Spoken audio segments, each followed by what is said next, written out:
So hello friends, आज की इस वीडियो में हम बनाने वाले हैं मिक्की माउस।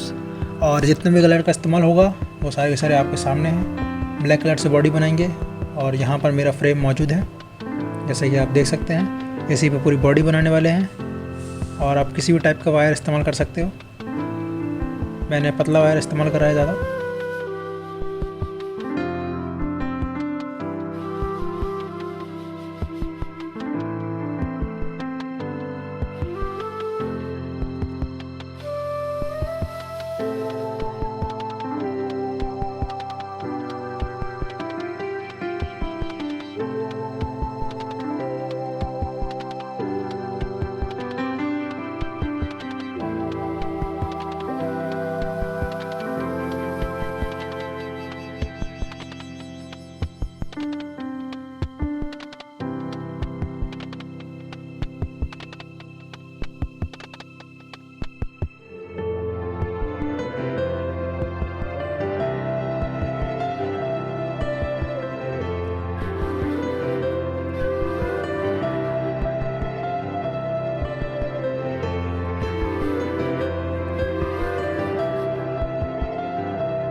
अगर ये वीडियो पसंद आई है तो लाइक करें, शेयर करें और सब्सक्राइब करें और कमेंट करके बताएं कि अगला क्या देखना है आपको। तब तक के लिए बाय, मिलते हैं अगली वीडियो में।